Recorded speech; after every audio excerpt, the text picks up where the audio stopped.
할렐루야. 예. 오늘은 같이 배울 책의 이름이 역대상하입니다. 역대기, 상하 이 책을 우리가 배울 텐데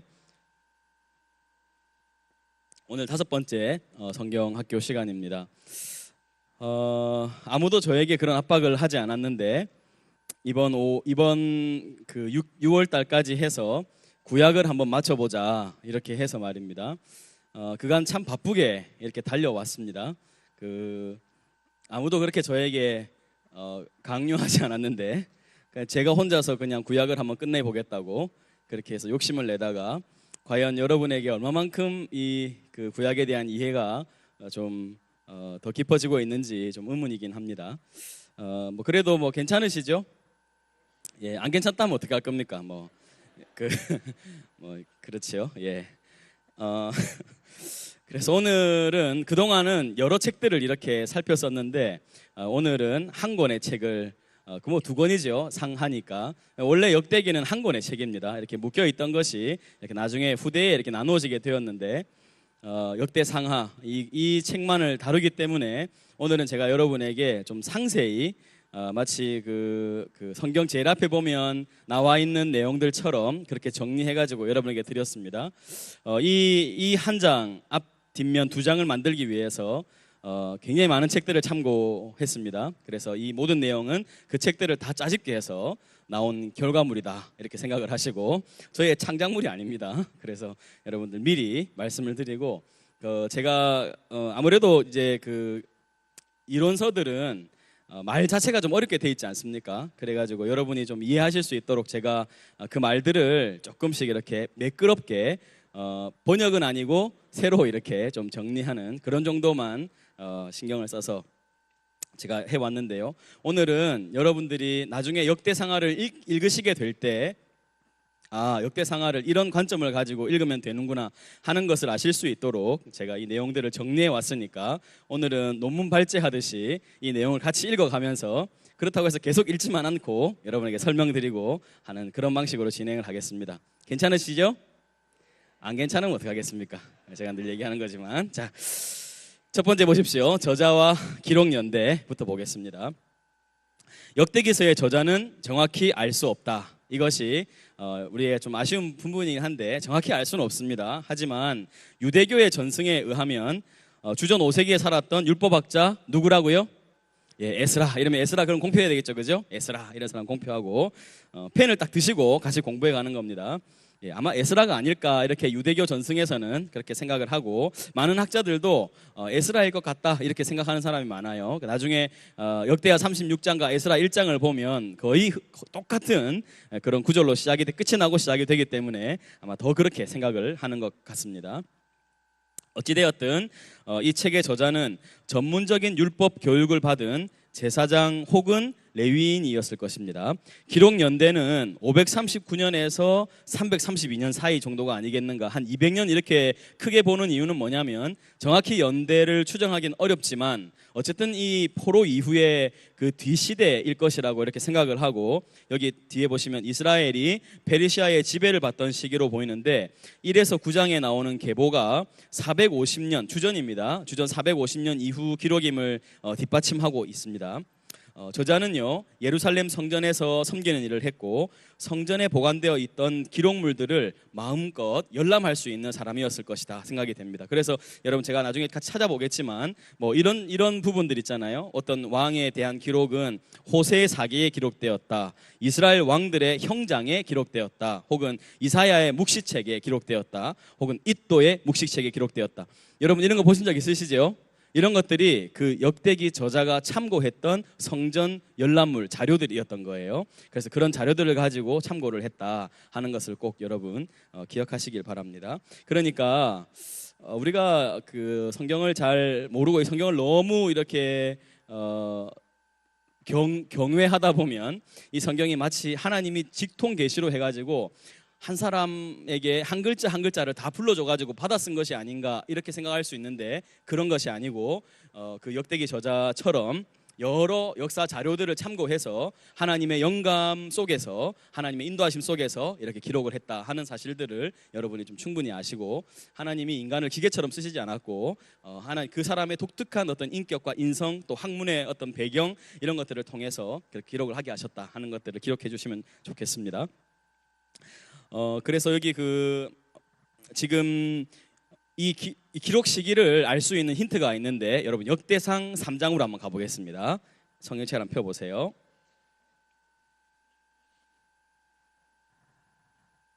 역대상 3장.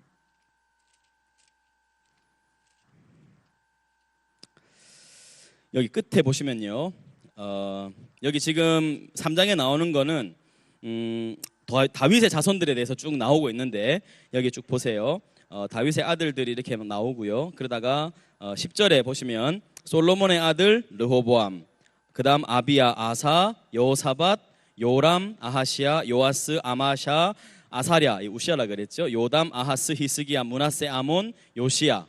요시야의 아들 맏아들 요하난, 둘째 아들 여호야김, 셋째 시드기야, 넷째 살룸, 이렇게 나오면서 그다음에 사로잡혀간 여고냐, 이게 이제 제가 말씀드린 것처럼 여호야긴이라 그랬어요. 여호야긴, 여고냐의 아들들이 나와요. 그러니까 이미 지금 그 포로로 다 잡혀간 이후라는 것을 알 수 있죠, 그죠? 그 다음 사람들이 나온다는 건 이해되고 계시죠? 예.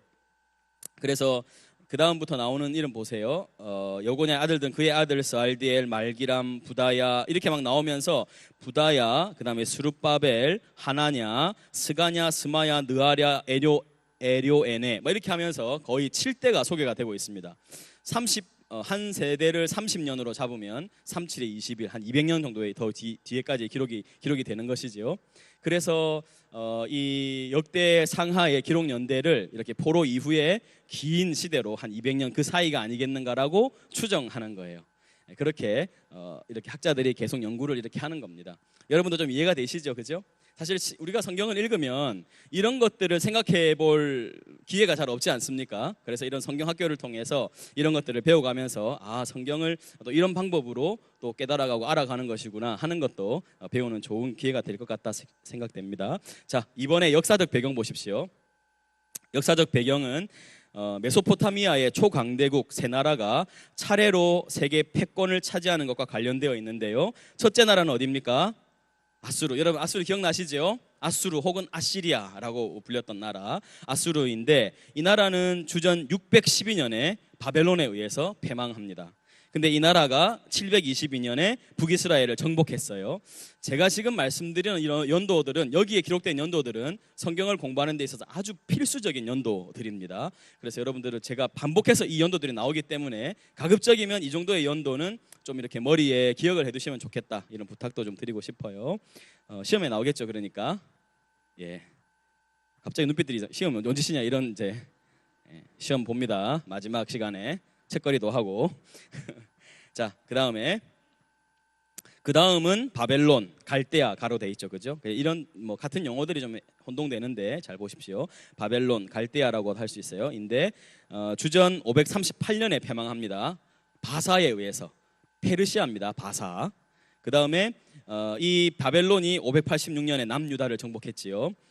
셋째는 바사, 페르시아인데, 이 나라는 이스라엘 포로들이 본국으로 귀환하도록 허락하는데 이 시기가 구약 시대의 마지막에 해당합니다. 그러니까 바사 나라가 다스리는 그 시대가 구약 성경의 마지막 시대다, 이렇게 말씀드릴 수 있어요. 이스라엘 백성들은요, 세 단계에 걸쳐서 포로로 잡혀있던 바벨론에서 이스라엘로 다시 돌아옵니다. 첫 번째는 성경 에스라 1장에서 6장에 기록된 스룹바벨의 인솔에 의한 것이고, 두 번째는 에스라 7장에서 10장에 기록된 에스라의 인솔하에 이루어진 것, 세 번째는 느헤미야 1장에서 13장에 기록된 느헤미야와 함께한 포로 귀환입니다. 이 페르시아 나라는 주전 331년 누구에게요? 알렉산더, 이름 많이 들어봤죠, 그죠? 알렉산더 대왕, 헬라 나라에 의해서 이렇게 망하게 됩니다. 그러니까 그 성경 역사와 관련된 중요한 제국들 이름이 아수르, 바벨론, 바사, 그 다음에 헬라 이렇게 이제 이어져 간다. 근데 헬라는 신구약 중간기에 이제 해당하기 때문에 그 나중에 신약을 넘어갈 때 아마 같이 공부할 기회가 있지 않을까 생각이 됩니다. 그래서 이런 나라들 여러분 잘 기억해 두세요. 아수르, 바벨론, 바사 혹은 페르시아 이렇게 기억하시면 되겠습니다. 그러니까 뭐 우리 그 일반 세계사 시간에는 아시리아, 바빌로니아, 페르시아 이렇게 배웠었죠. 죄송합니다. 학교에서 안 배웠을 수도 있어요. 예, 기억이 안 날 수도 있고요. 예, 그렇게 보통 일반 사회에서는 그렇게 이야기들을 합니다. 그래서 학생들이 공부할 때 이런 게 혼동되지 않도록 이런 이름들을 알아두셔가지고 바사 이러면 절대 페르시아라고 예상 못하겠죠. 근데 그런 나라는 이상 없는 나라다 이렇게 하면 안 되고 세계사적으로는 그런 이름을 쓰고 있다. 그 우리 선조들이 성경을 번역할 때 좀 그런 걸 통일시켜 놓든지 만약에 못했으면 개역 개정으로 바뀌었잖아요, 그죠? 그럴 때 이런 나라들 이름 좀 바꾸면 지옥 갑니까? 좀 바꾸면 될 건데 그거를 못 바꾸고 그냥 그대로 막 벌벌 떨면서 바사를 감히 페르시아라고 못하는 안타까운 이런 교계의 경직성 우리가 타파해야 됩니다. 오후에 잠 오기 때문에 가끔 이런 쓸데없는 소리를 합니다.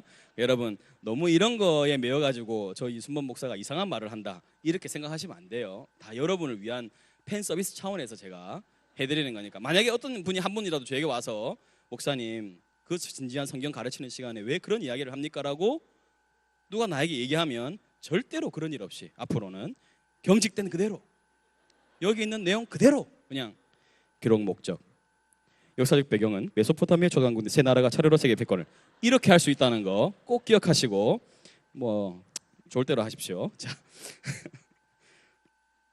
자, 세 번에 백성들이 돌아오는 3차 귀환이 있었어요. 첫 번째 누구에 의한 겁니까? 예, 스룹바벨. 두 번째 에스라. 세 번째 느헤미야. 3차로 돌아온다 하는 것들 여러분 꼭 기억하시고 스룹바벨, 에스라, 느헤미야 이런 것들을 상식적으로 알아두시면 성경을 읽을 때 굉장히 도움이 됩니다. 그 연도들도 좀 기억해 두시면 좋을 것 같아요. 자, 이렇게 하고 기록 목적을 한번 보죠. 자, 한번 저를 한번 봐주십시오. 사무엘 상하를 읽었어요. 열왕기 상하를 읽었습니다. 근데 또 이상한 책이 하나 나와요. 역대 상하. 도대체 이런 반복을 계속하는 이유가 뭔가 이렇게 왜 소모적인 일을 하는가? 이런 질문 여러분 해봤습니까? 안 해봤습니까? 특히나 감사합니다. 예, 특히나 역대 상하가 뒤에 있어가지고 항상 찬밥 취급을 당합니다. 그렇죠? 사무엘 상하 재밌게 읽었어요. 그 되게 스토리가 많잖아요. 우리 목사님도 지금 계속 이 사무엘 상하를 설교하고 계시지 않습니까? 사실 설교자들이 그래도 스토리가 있으니까 이건 그나마 설교가 좀 낫습니다. 열왕기 상하도 스토리가 많이 있어요. 근데 역대 상하 한번 보십시오. 역대 상하 한번 읽어보십시오. 역대상 1장에서 9장은 아주 그냥 계속 족보 누가 나무집 족보에 관심 있겠습니까? 족보 얘기 계속 나오고 그러다가 이제 10장부터 이제 스토리가 나오겠지 이랬는데 전부 뭐 조직이에요. 다윗의 군대의 조직, 레위인의 조직, 찬양하는 사람들의 조직. 무슨 조직이 그렇게 조직적으로 우리에게 소개를 해주고 있어요. 그냥 역대상을 읽는 것은 매우 지루하고 어렵습니다. 그러니까 역대상 같은 책들은 점점 사람들에게서 좀 멀어지고 이렇게 좀 성경을 읽을 때 제발 좀 빨리 지나갔으면 좋겠다 생각되는 책 중에 하나인데 그렇기 때문에 좀 역대상하가 소홀히 취급되는 경향이 있는데요. 오늘 기록 목적을 보면서 왜 이 역대상하가 기록됐고 읽어야 하는지 하는 것을 좀 살펴보십시다. 성경 중에 70인역이라고 하는 게 있어요. 70인역. 여기 보면 그 라틴어로 셉투아진타라고 하고 영어로는 셉투아진트라고도 합니다. 거기 보면 LXX라고 표기하는데 LXX가 로마 숫자로 L이 50이고 X가 10입니다. 그죠? 그래서 LXX 하면 얼마예요? 70이죠. 그래서 70인역을 이렇게 표시하기도 해요.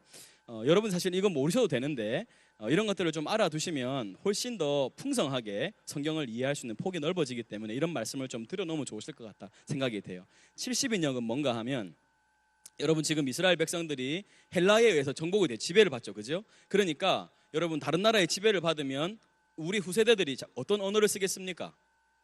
우리나라 자국어를 쓰는 게 아니고 지배받는 나라의 언어를 쓰는 거예요. 그러니까 유대말보다는 훨씬 뭐가 편한 거예요? 그리스말이 헬라말이 고대 그리스어가 훨씬 편한 겁니다. 그러니까 이 사람들을 위해서 구약은 뭘로 기록됐지요? 여러분 맞춰도 됩니다. 구약은 뭘로 기록돼 있어요? 히브리어로 기록돼 있죠. 근데 이 히브리어로 기록된 이스라엘 나라 말로 기록된 책을 그리스 말로 번역을 해야 되겠단 말이에요. 그래서 그 그리스 말로 번역을 한 것이 70인역입니다. 근데 왜 70인역이라고 하는가? 그 전설에 의한 게 정확한지는 잘 모르겠는데 전설에 의한 건데 한 72명이라고 합니다. 72명이나 되는 학자들을 각자 이렇게 알렉산드리아 있잖아요. 거기서 각자 이렇게 방에 넣어놓고 책을 번역하게 한 거예요. 전설입니다. 번역하게 했는데 그 사람들이 구약책을 딱 번역해 나왔는데 비교해 보니까 어땠다는 거예요? 거의 흡사하더라.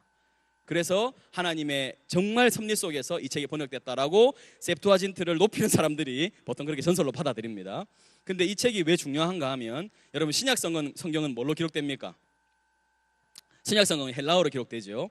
그러니까 히브리어로 기록된 책을 보면 신약의 그 사도 바울이나 이런 사람들이 쓴 그 헬라어 단어들이 있잖아요. 도대체 그런 단어들이 어디서 사용된 건가를 모르지 않습니까? 그런 연구를 위해서 뭐가 중요하겠어요? 구약을 헬라어로 번역한 70인역이 중요한 겁니다. 그래서 70인역 같은 책은 성경학자들에게 있어서 아주 중요한 책이에요. 70인역, septuagin트, LXX 이런 것들 여러분 꼭 기억해 두셔서 좀 이런 상식 폭을 좀 넓히시면 좋겠다 싶습니다. 거기에 보면 역대기 책 이름을 생략된 것들 이렇게 이름을 만들었어요. 그러다 보니까 사무엘서와 열왕기의 내용을 보충하는 성격을 지닌 것이다 이렇게 여겼단 말이에요.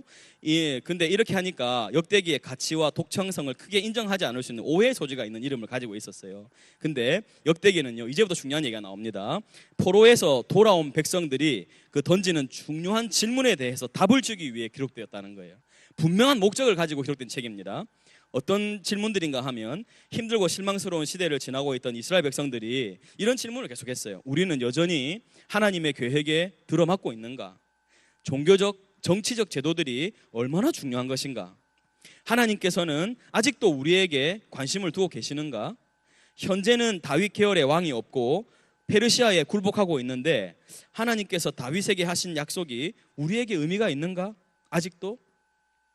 또 같은 실수를 저지르지 않기 위해서 과거를 통해 배울 수 있는 교훈은 무엇인가 하는 이런 질문들의 답이 필요했고 그에 대한 응답으로 기록된 것이 뭐라는 거예요? 역대기서다 하는 거예요. 그러니까 그렇게 지루하게 성전에 대한 이야기들 그 또 성전 제사장들의 조직 이런 것들이 그렇게 계속해서 나오는 겁니다. 이스라엘 백성들에게 교육을 하기 위해서. 다시 말하면 이 역대상하는 포로 후기 백성들을 위한 설교라고 할 수 있어요. 거기 하나 써놓으십시오. 포로 후기 백성들을 위한 설교다 이렇게 써놓으십시오. 포로 후기 백성들을 위한 설교.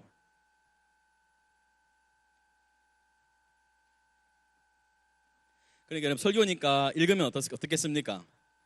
읽으면 아주 교훈이 많습니다. 그러니까 약간 조금 압축하고 또 혹은 생략하고 혹은 또 어떤 부분을 크게 강조하고 하는 기법들을 통해서 어떤 설교적인 효과들을 발휘하고 있는 그런 책인 것을 알 수 있어요. 그러니까 역대하 같은 책들, 역대상은 좀 약간 지루한데 역대하 같은 책들 읽어보면 굉장히 재미있습니다. 그리고 교훈적이고 역대하 같은 책들은 우리가 깊이 묵상할 만한 그런 책이라고 할 수 있겠어요. 핵심 주제를 한번 보십시다. 핵심 주제.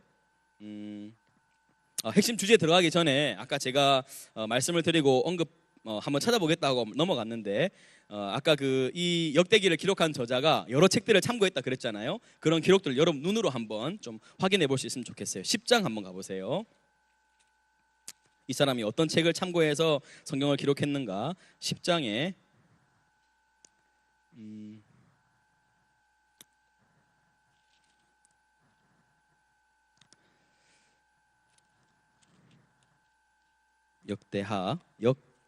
역대하입니다. 역대하 10장.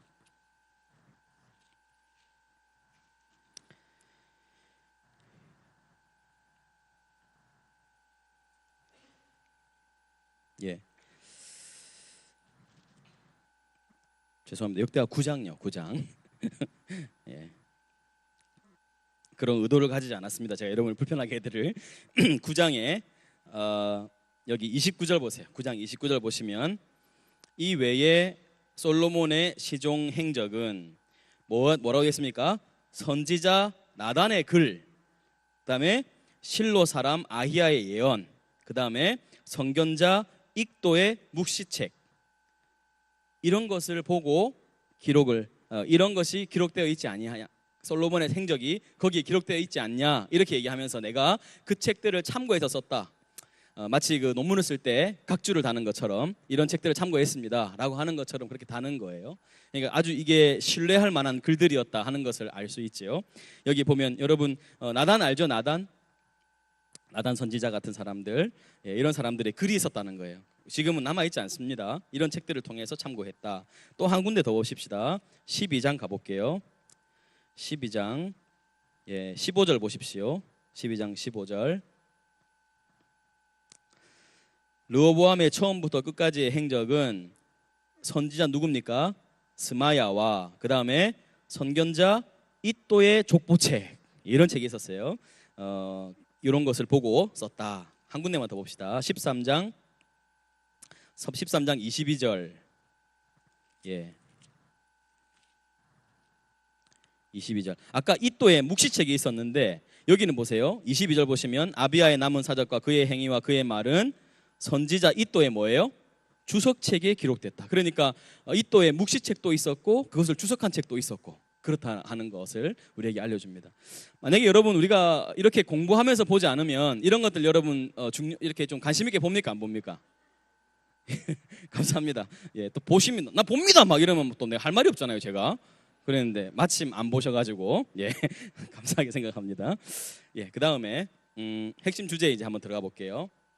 핵심 주제를 한번 보시면 첫 번째 뭐 중심입니까? 성전 중심. 역대기 저자의 신학적인 핵심은 예루살렘 성전을 통해 이루어지는 여호와 하나님을 향한 뭐예요? 예배. 그거 공표해 보십시오. 예배 공표해 보십시오. 결국은 성전을 통한 예배. 성전이라는 것은 하나님께서 그 임재하시는 상징, 하나님께서 우리와 함께 하신다는 상징이잖아요.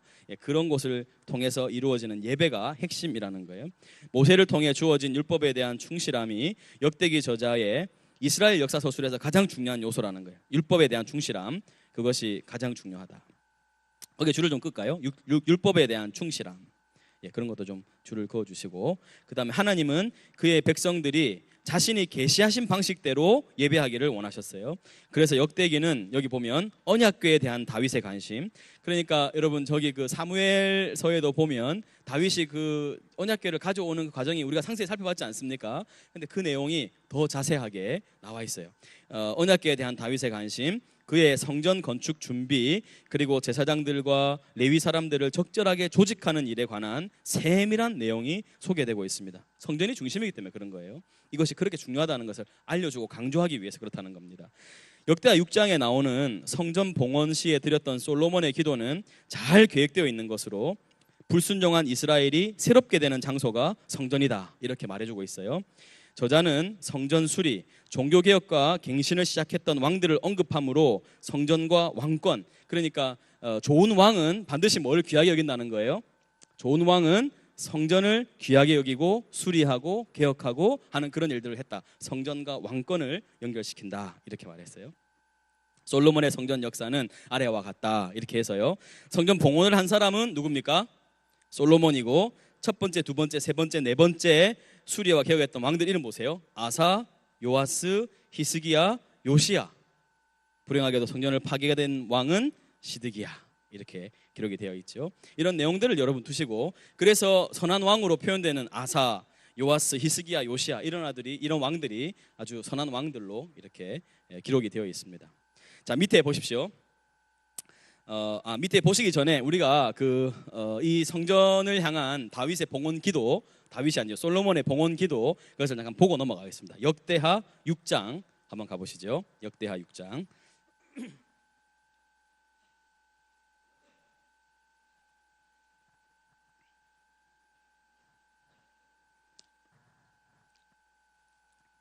역대하 6장을 보시면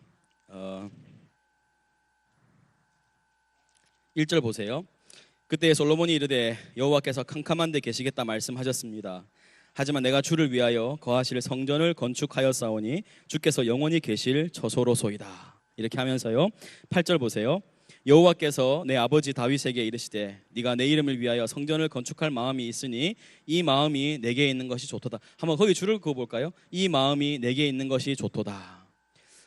사무엘서에 보면 이제 열왕기로 넘어갈 때 다윗이 그 성전 건축 우리가 사무엘서 배울 때 배웠지 않습니까? 하나님이 못하게 했잖아요, 그죠? 근데 이런 표현은 없었어요. 이 마음이 너에게 있는 것이 좋다, 이런 표현은 없었어요. 근데 이런 성경을 통해서 하나님께서 다윗이 그런 마음을 가졌던 것을 기뻐하시고 좋아하셨다 하는 것을 우리가 확인할 수 있는 겁니다.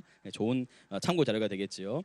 9절 보세요. 그러나 너는 그 성전을 건축하지 못할 것이요 네 허리에서 나올 네 아들 그가 내 이름을 위하여 성전을 건축하리라 하시더니 이제 제가 했습니다. 이렇게 얘기하면서 15절 보세요.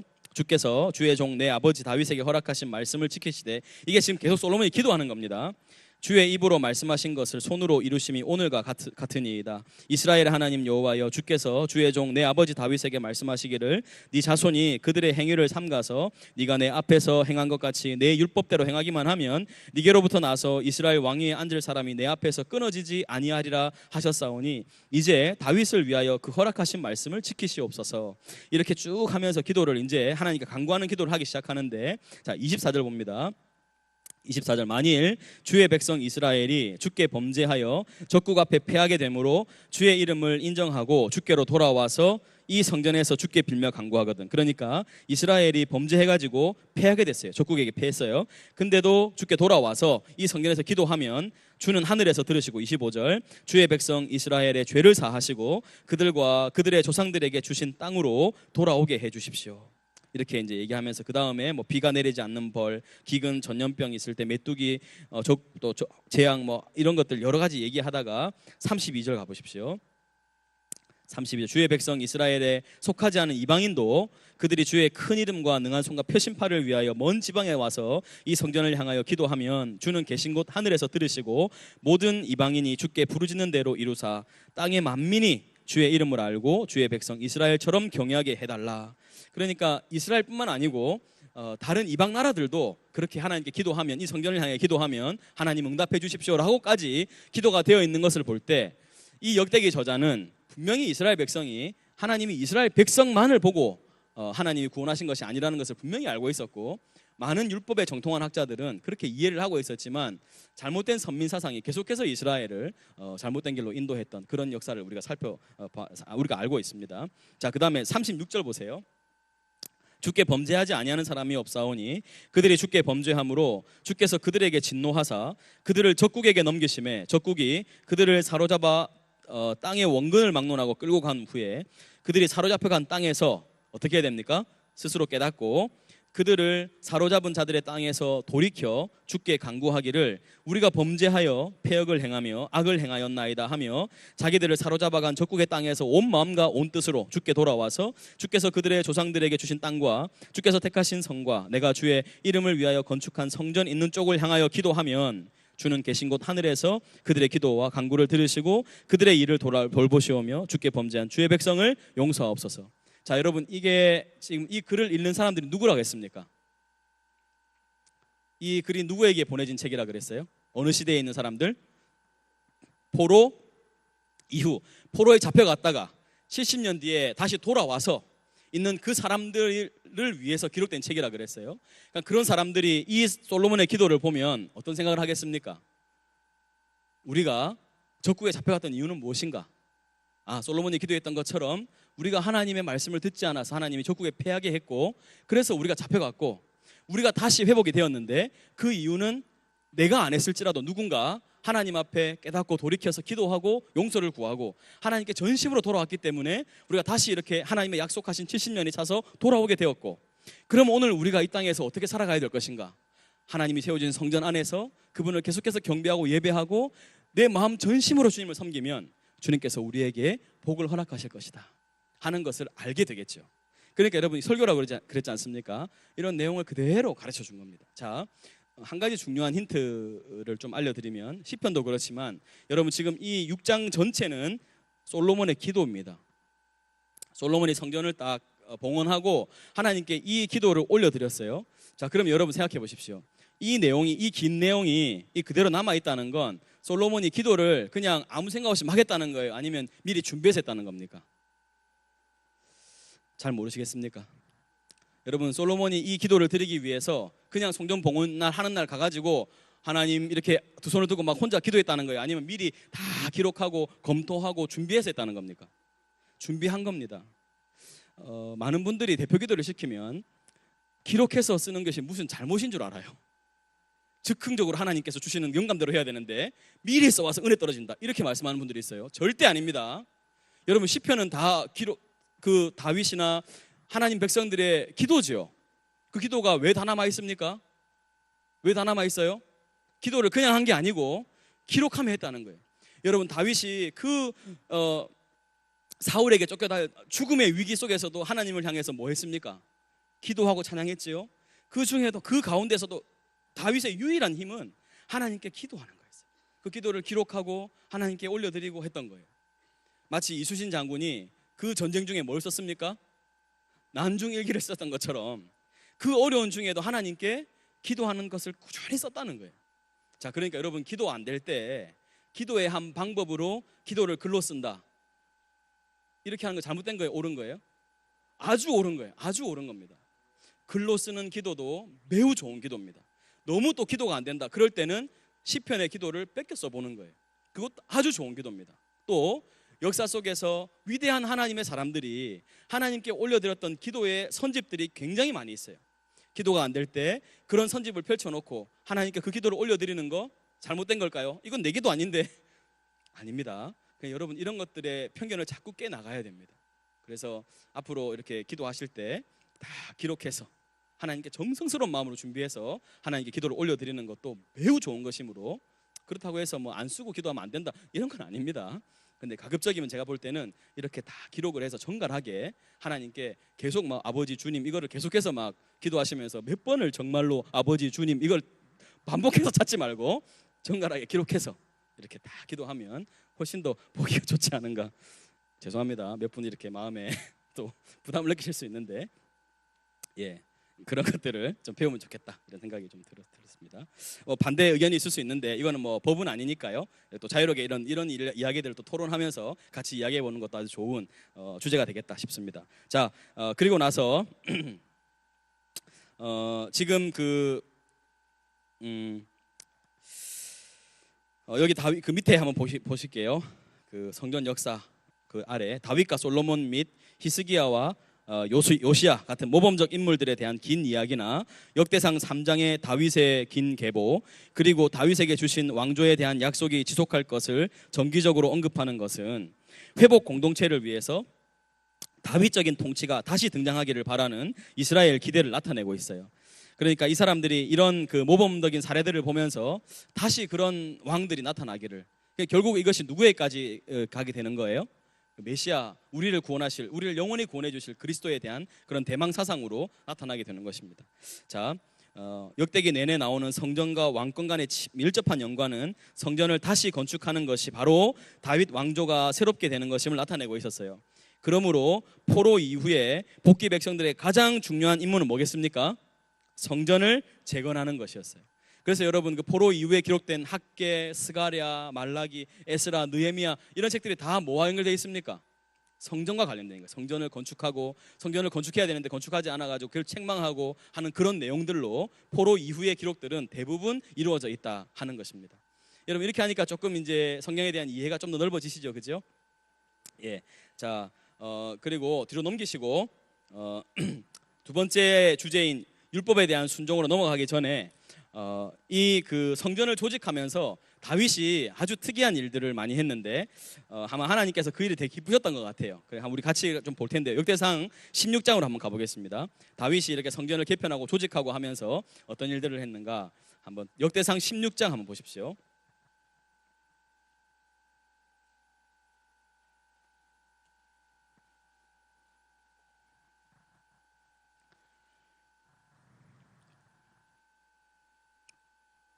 역대상 16장에 보시면 4절 보세요.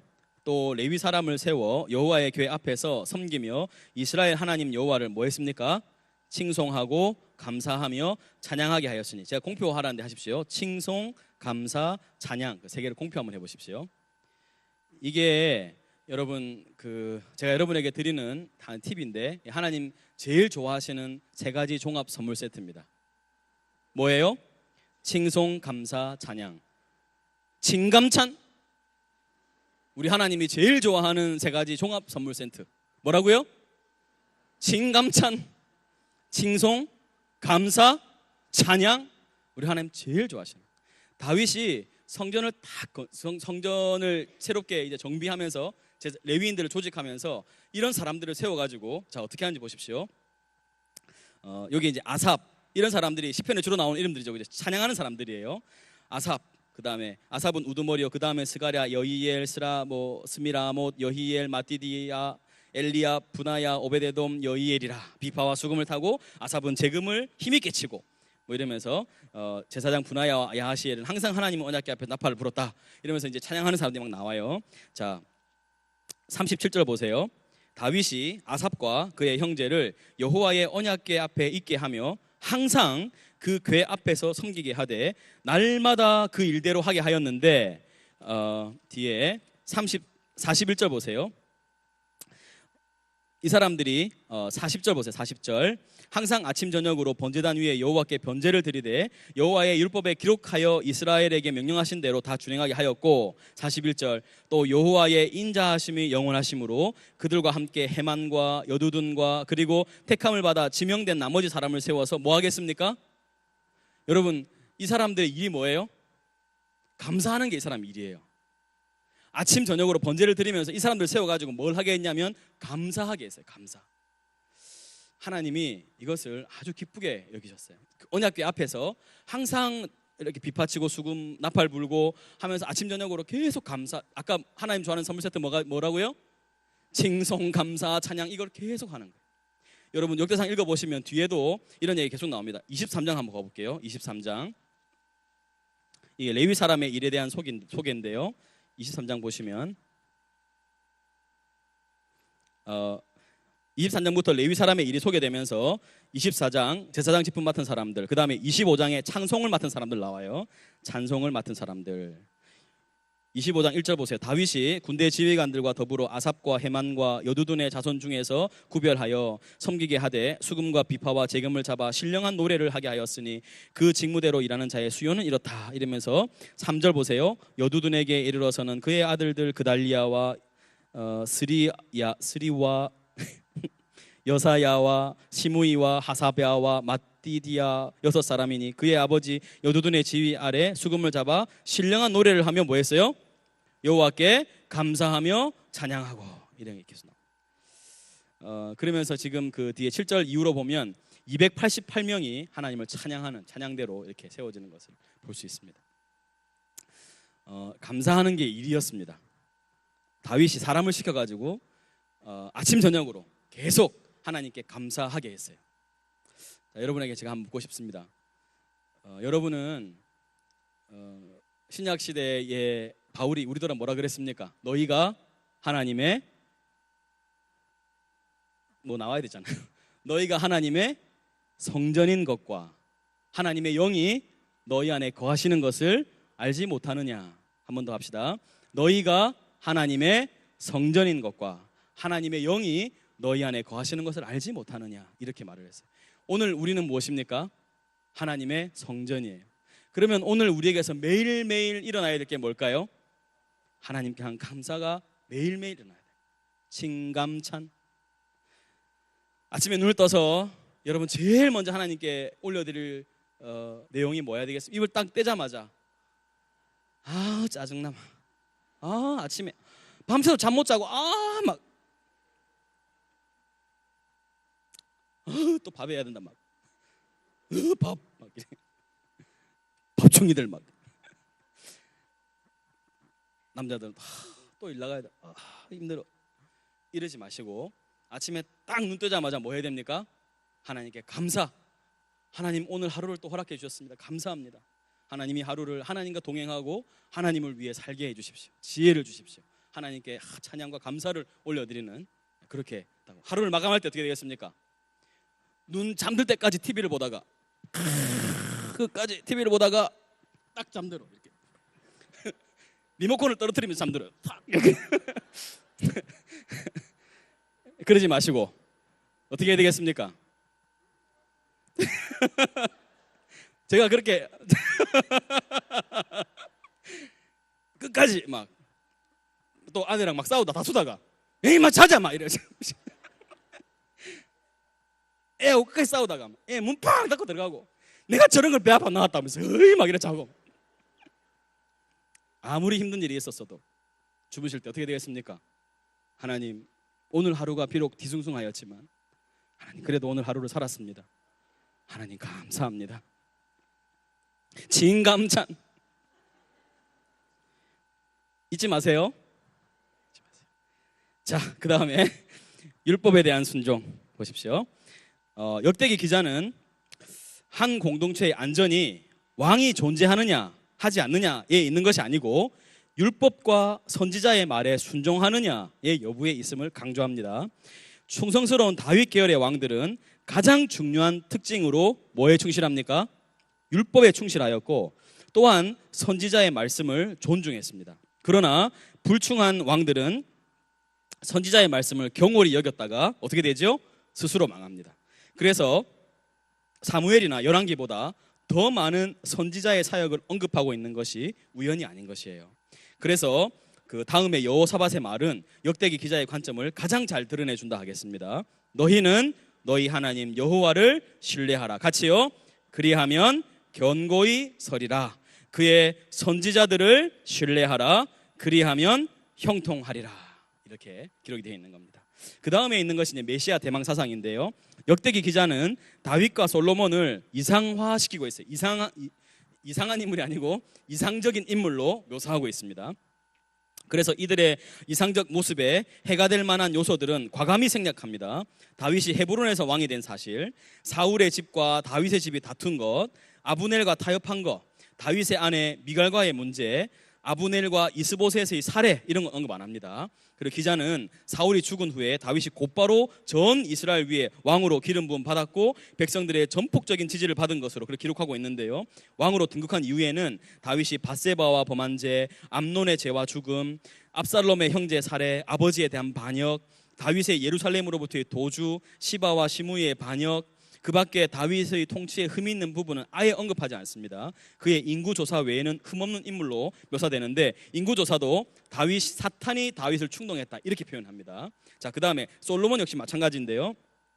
그는 분명한 하나님의 말씀 때문에 다윗의 후계자로 지명되었고 분명한 하나님 말씀에 의해서 이스라엘의 지지를 받은 것으로 묘사되고 있어요. 늙은 다윗이 마지막 순간에 아도니아의 구테타를 전복시키고 솔로몬에게 왕위를 넘겨준 것에 대해서는 언급이 없습니다. 군대 장관 요압과 대제사장 아비아달이 아도니아의 구테타를 지지했다는 점도 언급하지 않고 다윗에게 잘못한 이들을 솔로몬이 처형한 것도 생략합니다. 그의 실패, 우상숭배, 이방 여인들과의 결혼, 그에 대한 반역들에 대해서는 언급이 전혀 없어요.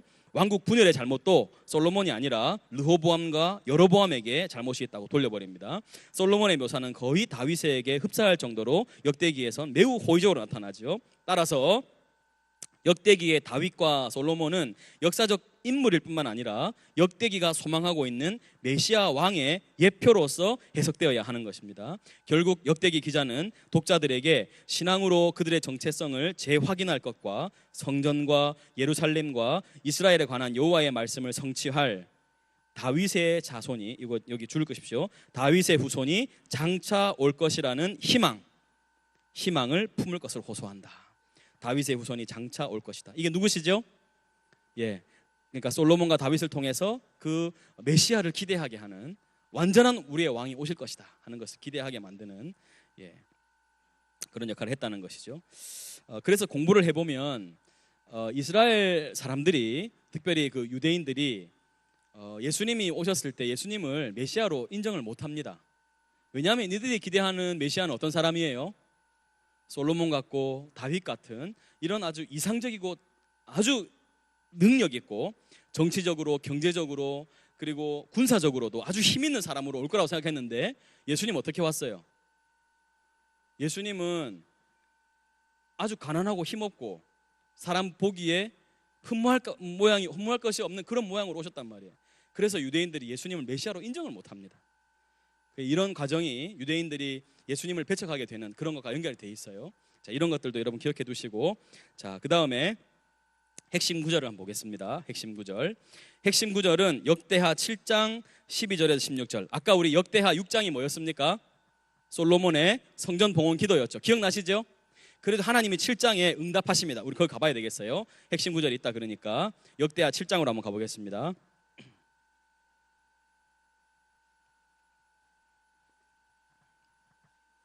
역대하 7장에 보시면 11절 보세요. 솔로몬이 여호와의 전과 왕궁 건축을 마치고 솔로몬의 심중에 여호와의 전과 자기의 궁궐에 그가 이루고자 한 것을 다 형통하게 이루었다. 밤에 여호와께서 솔로몬에게 나타나사 그에게 이르시되 뭐라 그러십니까? 내가 이미 네 기도를 들었고 듣고 이곳을 택하여 내게 제사하는 성전을 삼았으니 이제 이러면서 이제 하나님이 쭉쭉쭉 응답하시면서 13절 다시 보세요. 혹 내가 하늘을 닫고 비를 내리지 않거나 혹 메뚜기들이 들에게 토산을 먹게 하거나 혹 전염병이 내 백성 가운데 유행하게 할 때 여러분 여기 보세요. 비가 내리지 않는 것을 두 글자로 뭐라 그러죠? 이런 거 어렵습니까? 비가 내리지 않는 것, 가뭄, 그죠? 하나님의 아까 우리가 여호와 하나님께 드릴 세 가지 종합 선물 셀 때 뭐라 그랬어요? 예, 이제 이거 안 까먹겠죠, 그죠? 여러분 집에 가면서 계속 이거 해야 됩니다. 진감찬. 제 일부러 진감찬 이렇게 안 하고 진감찬 기억하시라고. 여기 하나님의 세 가지 그 심판의 도구가 있어요. 하나는 뭐예요? 가뭄. 그다음 뭐예요? 메뚜기 토산 먹는 건 뭐예요? 흉년 이런 거죠. 흉년. 가뭄, 흉년. 그다음 뭐예요? 전염병. 하나님 쓰시는 전형적인 자연재해 세 가지입니다. 가뭄, 흉년, 전염병. 그 나중에 기근, 칼 이런 것도 있어요. 흉년이면 기근이 오죠, 그죠? 기근, 그 다음에 칼, 하나님의 무기, 하나님 주로 쓰시는 거 이런 것들입니다. 그러면서 이렇게 할 때 14절 이게 핵심이에요. 14절은 좀 약간 별표를 하십시오. 우리 잘 아는 말씀이죠. 내 이름으로 일컫는 내 백성이 그들의 악한 길에서 떠나 스스로 낮추고 기도하여 내 얼굴을 찾으면 내가 하늘에서 듣고 그들의 죄를 사하고 그들을 땅 고칠지라. 여기 보면요, 그들이 첫 번째 뭐예요? 악한 길에서 떠나야 합니다. 그 다음에서 뭐예요? 스스로 낮추는 거예요. 겸손해야 됩니다. 그 다음에 기도하여서 내 얼굴을 찾으라 이렇게 말씀했어요. 자, 그러면 15절에 이제 이곳에서 하는 기도에 내가 눈을 들고 귀를 기울이리니 이는 내가 이미 이 성전을 택하고 거룩하게 하여 내 이름을 여기에 영원히 있게 하였음이니라. 내 눈과 내 마음이 항상 여기에 있을 것이다. 자, 그렇게 하면서 자 19절 보세요. 그러나 너희가 만일 돌아서서 내가 너희 앞에 둔 내 율례와 명령을 버리고 가서 다른 신들을 섬겨 그들을 경배하면 내가 너희에게 준 땅에서 그 뿌리를 뽑아내고 내 이름을 위하여 거룩하게 한 이 성전을 내 앞에서 버려 모든 민족 중에 속담거리 이야기거리가 되게 할 건데 이 성전이 비록 높을지라도 그리로 지나가는 자마다 놀라 이르되 여호와께서 무슨 까닭으로 이 땅과 이 성전에 이같이 행하셨는고 하면 대답하기를 그들이 자기 조상들을 애굽 땅에서 인도하여 내신 자기 하나님 여호와를 버리고 다른 신들에게 붙잡혀서 그것들을 경배하여 섬김으로 여호와께서 이 모든 재앙을 그들에게 내리시다 그러되 이렇게 속담거리로 비웃게 될 거라 이렇게 말씀하는 겁니다. 여러분 얼마나 이 백성들이 이런 이야기를 들을 때 경고가 되겠습니까? 그렇죠. 이거는 분명히 반복될 수 있는 일이기 때문에 그들이 그렇게 반복하지 않도록 역사를 통해서 교훈을 얻도록 이런 말씀들을 주시는 것이다 하는 것입니다. 자, 여기 다시 핵심 구절 보세요. 여기 나오는 솔로몬의 기도에 대한 하나님의 응답에 잘 나타나 있는데요. 이스라엘이 새롭게 되는 길은 뭐예요? 간구하고 낮추고 기도하고 회개하는 것이다. 이런 일련의 활동들을 통해 하나님의 복이 지속될 수 있었어요. 이러한 복은 구약에 보면 건축 사업, 군사적 성공, 풍성한 소산, 백성들의 지지, 오랜 통치 이런 것들로 나타났고 반대로 신실하지 않게 행동하고 여호와를 버리는 사람들은 이 복을 받지 못하고 저주를 받았어요. 그러므로 역대하 16장 9절에 있는 여호와의 눈은 같이 합시다. 온 땅을 두루 감찰하사 전심으로 자기에게 향하는 자들을 위하여 능력을 베푸심을 기억해야 하겠습니다.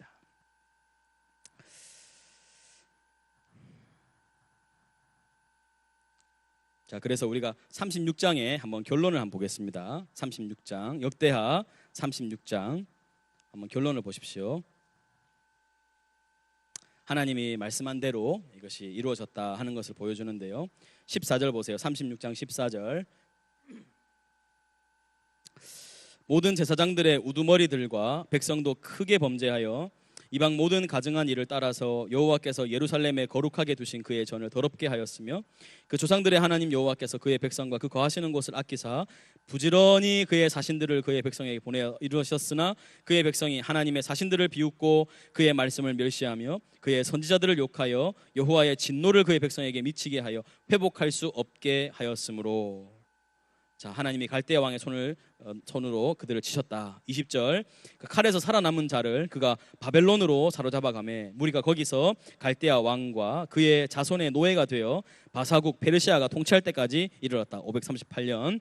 이에 토지가 황폐하여 땅이 안식년을 누림같이 안식하여 70년을 지냈으니 여호와께서 누구의 말로요? 예레미야의 입으로 하신 말씀이 이루어졌더라. 70년. 자, 근데 22절 보세요.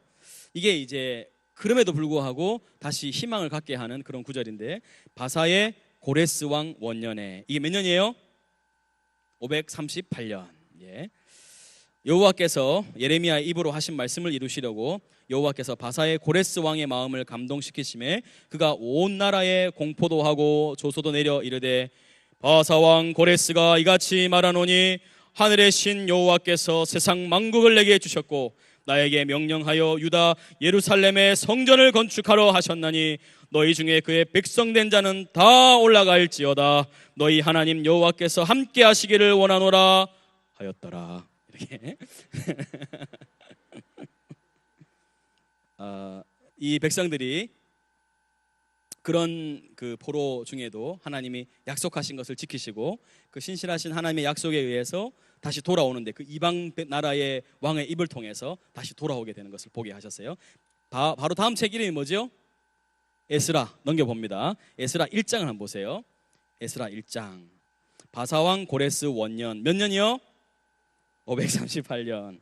여호와께서 예레미야 입을 통하여 하신 말씀을 이루게 하시려고 바사왕 고레스의 마음을 감동시키심에 그가 온 나라에 공포도 하고 조소도 내려 이르되 바사왕 고레스는 말하노니 하늘의 하나님 여호와께서 세상 모든 나라를 내게 주었고 나에게 명령하사 유다 예루살렘에 성전을 건축하라 하셨나니 이스라엘의 하나님은 참 신이시라. 너희 중에 그의 백성된 자는 다 유다 예루살렘으로 올라가서 이스라엘의 하나님 여호와의 성전을 건축하라. 그는 예루살렘에 계신 하나님이시니라. 그 남아있는 백성이 그 어느 곳에 머물러 살든지 그곳 사람들이 마땅히 은과 금과 그 밖의 물건과 짐승으로 도와주고 그 외에도 예루살렘에 세울 하나님의 성전을 위하여 예물을 기쁘게 드릴지니라.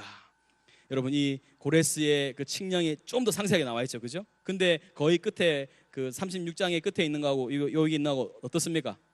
거의 흡사하죠, 그죠? 안 비슷합니까? 그래서 이 역대기를 누가 기록했다고 생각하는 거예요? 에스라가 쓰지 않았을까? 이런 생각을 해본다는 겁니다. 모르는 게 맞습니다. 근데 모른다고 하는 게 맞는 것 같아요. 자, 이렇게 하고 우리 마지막으로 그 남유다와 북이스라엘 비교표 이걸 한번 보고 우리가 역대기를 좀 최종 정리하도록 열왕기 상하와 역대기를 좀 정리하도록 하겠습니다. 여기 보시면 1대 왕, 남유다의 1대 왕은 누구죠? 르호보암. 북이스라엘은요? 여로보암. 남유다의 마지막 왕은 시드기야. 북이스라엘은 호세아고요. 왕의 수는 남유다는 20명이었고 북이스라엘은 19명이었고 왕조의 수가 남유다는 하나였는데 북이스라엘은 몇 개입니까? 9왕조예요. 9왕조. 구테타가 계속 일어났습니다. 정권 교체 보세요.